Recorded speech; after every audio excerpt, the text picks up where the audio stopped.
Assalamualaikum warahmatullahi wabarakatuh. Hari ini materi mohon maaf saya berikan dalam bentuk video. Kali ini kita masuk ke pertemuan ke-11. Ya, kita akan membahas tentang pasar faktor-faktor produksi. Nah, sebelumnya kita kemarin-kemarin sudah mempelajari tentang teori produksi, yaitu untuk mengetahui bagaimana perilaku produsen pada saat memutuskan untuk memproduksi suatu produknya.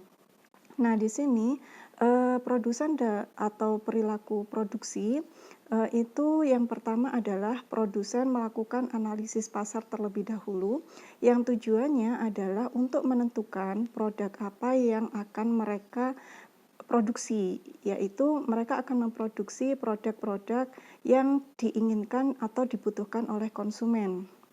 Kemudian tujuan dari analisis pasar selanjutnya adalah untuk menentukan tingkat produksi atau output yang mendatangkan laba maksimum. Nah, kemudian setelah analisis pasar, perilaku produsen selanjutnya adalah menentukan kombinasi faktor produksi. Nah, ini tujuannya adalah untuk agar biaya produksi yang dilakukan oleh produsen itu bisa dicapai seefisien mungkin. Nah, cara dalam menentukan kombinasi faktor produksi ini adalah yang pertama, menentukan harga-harga dari faktor produksi, dan yang kedua adalah mengkombinasikan faktor-faktor produksi yang akan digunakan untuk mencapai tingkat efisiensi yang paling tinggi. Selanjutnya kita akan mengenal apa yang disebut sebagai pasar faktor produksi. Nah, pasar faktor produksi itu adalah semua permintaan dan penawaran atas sumber-sumber daya yang akan digunakan oleh produksi. Nah, ini sudah pernah kita bahas ya. Pada saat memproduksi itu perusahaan akan memerlukan sumber daya yang biasanya sumber daya yang diperlukan oleh produsen dalam memproduksi barang itu ada tenaga kerja, kemudian ada tanah dan mesin, kemudian modal dan keahlian. Nah, jadi ini ada macam-macam faktor produksi, sedikitnya ada 4 ini ya. Ada tenaga kerja, ada tanah dan mesin, modal dan keahlian. Nah, untuk memperoleh keempat sumber daya ini, perusahaan akan mengeluarkan sejumlah biaya. Nah, biaya yang dikeluarkan ini disebut sebagai harga faktor produksi. Nah, apa saja biaya itu? Kalau untuk memperoleh tenaga kerja, maka perusahaan akan mengeluarkan biaya upah dan gaji. Kalau perusahaan memerlukan tanah dan mesin, maka perusahaan mengeluarkan biaya sewa atau harga beli. Kemudian untuk modal itu biasanya harga yang digunakan itu adalah bunga. Sedangkan untuk keahlian ini harga yang akan dikeluarkan oleh produsen adalah keuntungan dari pemilik skill atau mungkin upah gitu ya. Nah, kemudian bagaimana cara menentukan besar kecilnya biaya faktor produksi itu. Nah, biaya faktor produksi itu biasanya meliputi yang pertama adalah harga perolehan dari faktor produksi tersebut, yaitu tadi ya, harga perolehan itu berapa gaji yang dikeluarkan, berapa sewa yang dikeluarkan, berapa harga beli yang dikeluarkan, bunga dan lain sebagainya. Kemudian ditambah dengan biaya distribusi faktor produksi. Jadi misalnya perusahaan memerlukan mesin, harga perolehannya atau harga belinya senilai 100 juta. Nah, ini mesin ini masih ada di pabrik, belum sampai ke lokasi perusahaan tersebut. Nah, untuk memakai mesin tersebut, maka perusahaan harus menambah biaya ongkirnya itu ya dari pabrik ke perusahaan. Jadi nanti biaya yang dikeluarkan perusahaan untuk memperoleh mesin tersebut adalah 100 juta ditambah dengan ongkos kirim sampai dengan ke lokasi. Berarti mungkin bisa jadi harganya nanti 101 juta atau tergantung dari ongkos kirim yang akan diperoleh oleh perusahaan tersebut gitu ya. Nah, kemudian ini cara analisis konsep dasar untuk menganalisis faktor produksi. Nah, tujuan menganalisis faktor produksi itu adalah untuk mencari keuntungan maksimum yang didapatkan produsen pada saat berproduksi. Ini ada beberapa konsep analisis faktor produksi. Yang pertama adalah teori produktivitas marginal, yaitu dengan melihat MR sama dengan MC, atau keuntungan maksimum itu akan diperoleh perusahaan ketika MR-nya itu sama dengan MC, atau ketika tambahan penjualan jumlahnya sama dengan tambahan biaya. Kemudian yang kedua, pada saat menganalisis faktor produksi itu harus melihat hubungan antar faktor produksi. Jadi di sini hubungan antara misal ya, kalau perusahaan memerlukan sumber daya lebih dari satu, maka nanti harus dilihat hubungan antar faktor produksinya itu. Pemakaian tenaga kerja dengan pemakaian modal, itu kombinasi yang paling maksimum itu berapa. Pemakaian tenaga kerja dengan pemakaian mesin, mana yang lebih maksimum untuk digunakan. Nah, seperti itu. Kemudian yang ketiga adalah hukum pertambahan hasil yang semakin menurun. Nah, masih ingat ya, ini hukum ini sama dengan kalau kita terapkan pada kepuasan konsumen. Yang ini juga berlaku pada perusahaan. Ini sudah kita pelajari pada teori perilaku produsen. Di mana pada saat terjadinya penambahan sumber daya itu ternyata hasilnya itu semakin menurun ya. Jadi sumber daya yang terlalu banyak pun itu juga memberikan hubungan yang negatif, kadangkala memberikan hubungan yang negatif kepada hasil itu. Nah, kemudian yang keempat itu nanti juga kita akan menganalisis efek substitusi dan efek output. Jadi dampak dari faktor produksi pengganti dan dampak dari output atau kuantitas produksi yang dihasilkan. Kemudian ini adalah faktor penentu permintaan terhadap faktor-faktor produksi. Jadi apa saja yang akan menentukan besar kecilnya permintaan terhadap faktor-faktor produksi? Yang pertama tentunya harga faktor produksi itu sendiri. Kemudian yang kedua, permintaan terhadap output, yaitu permintaan dari barang yang ditawarkan oleh perusahaan tersebut. Kemudian yang ketiga adalah permintaan terhadap faktor produksi yang lain. Yang keempat adalah harga faktor produksi yang lain. Dan yang kelima itu adalah kemajuan teknologi. Kita lanjut kepada asumsi permintaan terhadap faktor produksi. Nah, ini kalau kita menganalisis tentang pasar faktor produksi, itu kita akan menggunakan beberapa asumsi. Yang pertama adalah asumsi yang pertama adalah perusahaan menjual barangnya ada dalam pasar persaingan sempurna. Kemudian asumsi yang kedua itu hanya satu faktor produksi yang jumlah penggunaannya dapat diubah. Kemudian yang ketiga adalah perusahaan membeli faktor produksi dalam pasar persaingan sempurna juga. Kita lanjut mempelajari tentang hubungan faktor produksi, output dan penjualan. Jadi kita akan mengukur bagaimana sih hubungan antara faktor produksi yang digunakan, kemudian output atau kuantitas produksi yang dihasilkan perusahaan, dan tingkat penjualannya. Nah, ini kita akan dibantu oleh pemakaian tabel ya. Di sini ada 1, 2, 3, 4, 5, 6 kolom yang masing-masing kolom itu berisi, kolom yang pertama itu diwakili oleh sumber daya pekerja, tenaga kerja, yang simbolnya adalah L. L itu adalah labor, gitu ya. Jadi untuk kolom yang pertama itu menggambarkan jumlah tenaga kerja yang digunakan atau dipakai oleh perusahaan dalam memproduksi barangnya. Kemudian yang kedua itu adalah TTP. Di sini adalah total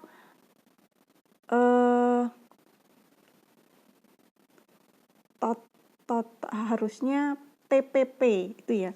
Jadi di sini adalah total physical product itu, atau jumlah total produksi yang dihasilkan oleh perusahaan, atau biasa kita kenal sebagai Q itu ya. Kemudian yang kolom ketiga itu adalah produksi fisik marginal atau MPP. Kemudian kolom keempat adalah harga barang tersebut. Yang kelima itu adalah TRP.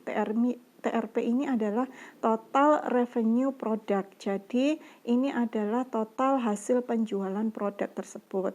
Kemudian yang kolom keenam ini adalah MRP atau marginal revenue product, yaitu penambahan penjualan atas penambahan produksi yang diakibatkan oleh penambahan faktor produksi itu. Nah, di sini untuk cara mencarinya, kalau kolom L, TTP, MPP itu sudah kalau MPP ini kita tinggal kita tinggal karena ini biasanya MPP ini adalah delta TP atau delta TP dibagi dengan delta Q.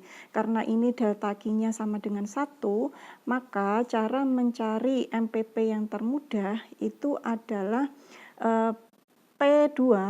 TTP2 dikurangi dengan TTP1 itu. Jadi misalnya untuk melihat MPP pada jumlah labor 1 itu tinggal 24 dikurangi dengan 0. Kemudian yang MPP2 itu tinggal mengurangi 45 dikurangi 24. Kemudian yang ketiga itu 63 dikurangi 45 dan seterusnya itu ya. Kemudian harga barang ini sudah ditetapkan. Kemudian TRP itu caranya adalah mengalihkan hasil produksi yang dijual dengan harga barang. Nah, itu hasilnya. Kemudian untuk menghitung marginal revenue product itu tinggal mengalihkan MPP dengan harga barang saja. Itu. Nah, dari tabel ini kita bisa menggambarkannya ke dalam kurva. Nah, seperti ini. Kita akan memperoleh 3 jenis kurva, yaitu kurva TPP, kurva MPP, dan kurva MRP. Kurva TPP di sini adalah total physical product. Jadi, penambahan total produk yang diakibatkan adanya penambahan sumber daya yang dipakai atau faktor produksi yang dipakai. Nah, kurva TPP itu menunjukkan kurva melengkung, yang dimana ada titik maksimal kemudian akan menurun. Nah, di sini menunjukkan adanya hukum pertambahan hasil yang semakin menurun. Jadi, di sini menunjukkan bahwa penambahan L atau labor atau tenaga kerja yang terus-menerus akan menambah produksi, tetapi lama-lama tingkat pertambahannya itu semakin mengecil. Jadi penambahan satu faktor produksi yang terus-menerus dilakukan itu tidak menyebabkan produksinya itu atau outputnya itu menjadi maksimal. Jadi mungkin akan bisa dialihkan untuk mencari kombinasi faktor produksi yang lain. Tuh.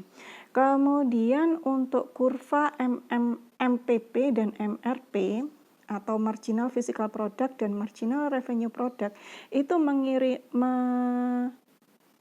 berbentuk mengalami kemiringan yang sama dengan kurva permintaan ya. Jadi bentuknya adalah berlereng negatif yang dimulai dari titik kiri atas menuju ke kanan bawah.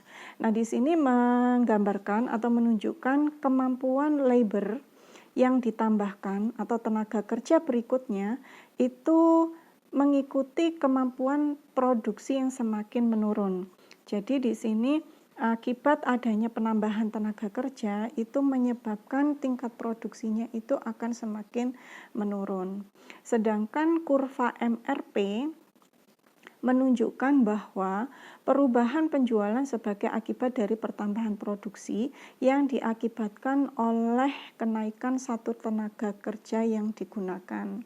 Jadi di sini sama dengan kurva yang terbentuk dalam MPP memiliki penurunan atau kemiringan, memiliki kemiringan yang negatif. Yang di sini menunjukkan perubahan penjualan yang akan semakin menurun karena kenaikan dari tenaga kerja yang ditambahkan. Gitu. Nah, kemudian selanjutnya adalah kita akan menentukan berapa jumlah faktor produksi yang akan digunakan. Prinsip dari produsen itu akan memaksimalkan keuntungan. Nah, kalau kita hubungkan dengan penggunaan jumlah faktor produksinya, maka produsen akan memaksimumkan keuntungan pada tingkat di mana MRP sama dengan harga faktor produksinya, gitu ya. Jadi marginal revenue product atau penambahan hasil penjualan itu sama dengan harga faktor produksi, maka disitulah perusahaan akan mendapatkan keuntungan yang maksimum. Nah, di sini harga faktor produksi tadi adalah ada beberapa faktor produksi ya, ada tenaga kerja, ada tanah dan mesin, ada modal dan ada skill. Nah, kalau kita simbolkan ya harga-harga dari faktor produksi itu, kalau tenaga kerja itu akan dibayar dengan upah atau simbolnya itu W. Karena dalam bahasa Inggrisnya upah itu adalah wage itu ya. Kemudian untuk tanah, bangunan, mesin dan lain sebagainya, itu simbol harga dari faktor produksi tersebut adalah R atau rent yang berarti sewa. Kemudian untuk modal, perusahaan akan mengeluarkan bunga untuk mendapatkan modal tersebut. Nah, simbol dari bunga itu adalah I atau interest itu. Jadi, bagaimana cara perusahaan menentukan jumlah faktor produksi yang digunakan itu dengan melihat MRP-nya. Nah, apabila kemudian yang pertama kita melihat MRP-nya, yang kedua melihat harga yang dikeluarkan oleh perusahaan. Jadi total harga faktor produksi yang dikeluarkan oleh perusahaan. Nah, dari penggunaan faktor produksi tersebut kita tentukan titik pertemuannya antara MRP dengan harga tersebut. Nah, di sini itu titik temunya itu ada di upah sebesar Rp30.000. Jadi gambar ini menunjukkan bahwa keuntungan maksimal yang bisa didapatkan atau bisa dinikmati oleh perusahaan itu ketika membayar upah gaji sebesar Rp30.000 seperti itu. Kemudian ini kita membedakan permintaan faktor produksi pada pasar persaingan sempurna dan pasar persaingan tidak sempurna. Nah, untuk permintaan faktor produksi pada pasar persaingan sempurna itu diwakili oleh kurva yang di atas ini, ya, yang ada pada MRP 1. Sedangkan untuk permintaan faktor produksi pada pasar persaingan tidak sempurna itu diwakili oleh kurva yang kedua atau yang ada di bawah ini, yang ditunjukkan MRP 2. Nah, dalam pasar persaingan tidak sempurna, harga barang akan menjadi rendah pada tingkat produksi atau penjualan yang makin tinggi. Jadi kalau yang di pasar monopoli, pasar oligopoli, atau pasar kalau yang monopolistik itu lebih mengarah ke yang sempurna ya. Kalau yang tidak sempurna itu dari oligopoli ke monopoli. Kalau perusahaan bisa meningkatkan outputnya atau kuantitas produksinya, biasanya harga yang akan ditawarkan itu akan menjadi lebih rendah. Nah, makin banyak produksinya, makin murah harganya karena mereka bisa menikmati skala ekonomis. Kemudian kita lihat gambarnya. Gambar di samping menunjukkan bahwa MRP2 terletak di sebelah kiri MRP1, sehingga dapat diartikan bahwa pada setiap penggunaan tenaga kerja, tambahan hasil penjualan di pasar tidak sempurna lebih rendah dari pasar persaingan sempurna. Tuh. Nah, keuntungan maksimum pada pasar persaingan sempurna didapat penggunaan pekerja sebanyak 7. Jadi yang ada di di E0 ini, yaitu penggunaan tenaga kerjanya ada di 7 orang. Sedangkan di pasar persaingan tidak sempurna, keuntungan maksimum perusahaan bisa didapatkan pada penggunaan pekerja sebanyak 5 itu atau E1. Jadi di sini penggunaan faktor produksi antara pasar persaingan sempurna dan tidak sempurna itu lebih efisien penggunaan faktor produksinya pada pasar persaingan tidak sempurna. Tuh. Kemudian ini adalah sifat permintaan terhadap faktor produksi. Yang pertama, ada permintaan terkait atau derived demand, yaitu permintaan produsen atas faktor produksi ditentukan oleh kemampuan faktor produksi tersebut dalam menghasilkan barang yang dapat dijual menguntungkan. Kemudian yang kedua, bentuk kurva permintaan faktor produksi. Kurva permintaan berbentuk menurun dari kiri atas ke kanan bawah, ya, seperti kurva permintaan produk. Artinya, makin tinggi harga faktor produksi, maka makin sedikit permintaannya. Umumnya perubahan permintaan faktor produksi ini disebabkan oleh yang pertama, berubahnya harga faktor produk tersebut, yang kedua adalah efek faktor produksi substitusi atau faktor produksi pengganti, dan yang ketiga adalah hukum hasil lebih yang makin berkurang. Nah, ini adalah beberapa hal-hal yang menyebabkan pergeseran kurva permintaan dan elastisitas permintaan pada faktor produksi. Untuk pergeseran kurva permintaan disebabkan oleh yang pertama, perubahan permintaan atas barang yang diproduksi, yaitu tergantung dari produk yang terjual pada masyarakat dan tidak. Semakin besar produk yang dijual, maka akan semakin besar pula permintaan terhadap faktor produksi. Semakin sedikit produk yang dijual di masyarakat, maka semakin kecil pula permintaan akan faktor produksi.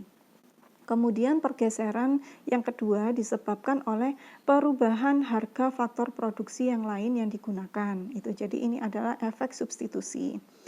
Yang berikutnya adalah elastisitas permintaan faktor produksi itu dipengaruhi oleh yang pertama, elastisitas barang yang dihasilkan atau tinggi rendahnya barang yang dihasilkan oleh perusahaan tersebut.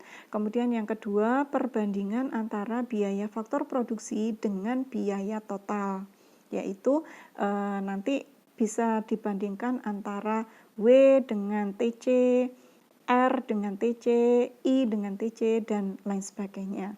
Kemudian tingkat penggantian faktor produksi, dan yang keempat adalah tingkat penurunan produksi fisik marginal atau MPP. Nah, ini untuk mencapai keuntungan yang maksimum, syarat penggunaan optimum dari faktor produksi. Jadi kalau perusahaan itu mau mencapai keuntungan yang maksimum, itu dia bisa mengkombinasikan faktor-faktor produksi dengan dua cara. Yang pertama adalah mengkombinasikan faktor produksi untuk meminimumkan biaya, dan yang kedua adalah mengkombinasikan faktor produksi untuk memaksimumkan keuntungan. Jadi keduanya ini nantinya bisa menghasilkan keuntungan yang maksimal bagi perusahaan. Kita lihat dari cara yang pertama, yaitu mengkombinasikan atau menggabungkan faktor produksi yang bisa dipakai untuk meminimumkan biaya.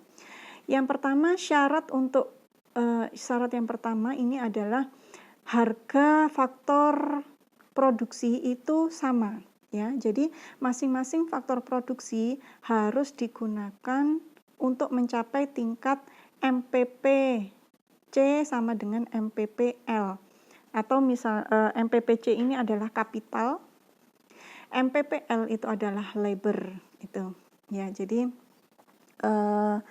ini adalah penggunaan faktor produksi antara modal dengan tenaga kerja. Nah, untuk meminimumkan biaya itu syarat yang pertama adalah biaya yang dipakai untuk mendapatkan modal harus sama dengan biaya yang dipakai untuk mendapatkan labor. Jadi di sini syaratnya adalah harga faktor produksi tersebut harus sama. Kemudian apabila harga faktor produksinya berbeda, maka penggunaan faktor produksi akan meminimkan biaya jika setiap rupiah yang dibayarkan untuk faktor produksi menghasilkan produksi marginal yang sama besar. Nah, misalnya ini, untuk menghitung berapa faktor produksi modal yang dipakai, maka menghitungnya adalah MPP per rupiah dari modal itu sama dengan MPP kapital dibagi dengan harga kapital. Kemudian untuk menghitung MPP tenaga kerja itu adalah MPP tenaga kerja dibagi dengan harga tenaga kerja. Maka persamaan minimum biaya dicapai ketika MPP kapital per harga kapital sama dengan MPP labor per harga labor. Kemudian yang kedua caranya adalah mengkombinasikan faktor produksi untuk memaksimumkan keuntungan. Syaratnya harga faktor produksi harus sama dengan hasil penjualan marginal atau MRP. Jadi di sini harganya kapital harus sama dengan MRP kapital atau tingkat penambahan penjualan yang disebabkan oleh penambahan penggunaan kapital itu ya. Kemudian PL sama dengan MRPL. Jadi harga tenaga kerja itu harus sama dengan penambahan penjualan yang disebabkan karena penambahan tenaga kerja itu. Nah, untuk rumusnya seperti ini ya, MPPC per PC harus sama dengan 1 atau MPPL per PL sama dengan 1. Karena MRPL per PL sama dengan 1 dan MRPC per PC sama dengan 1, maka bisa disimpulkan bahwa untuk memaksimumkan keuntungan, kondisinya harus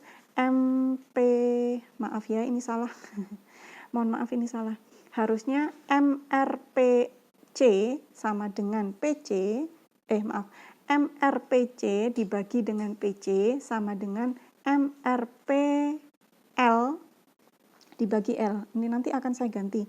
Ini juga salah. Harusnya ini MRPC dibagi PC atau MRPL dibagi PL itu sama dengan 1. Itu ya. Mohon maaf atas kesalahan ini, nanti akan saya koreksi dan akan saya ubah di PPT-nya. Nah, baik, itu saja mungkin materi yang bisa saya sampaikan mengenai pasar faktor produksi. Apabila ada hal-hal yang kurang dimengerti atau hal-hal yang ingin ditanyakan, silakan Anda bisa chat di Google Classroom. Insya Allah nanti akan saya jawab. Itu saja dari saya. Terima kasih atas perhatiannya. Mohon maaf kalau ada kekurangan dalam penyampaian. Akhir kata, wallahu muwaffiq ila aqwamit thoriq. Wassalamualaikum warahmatullahi wabarakatuh.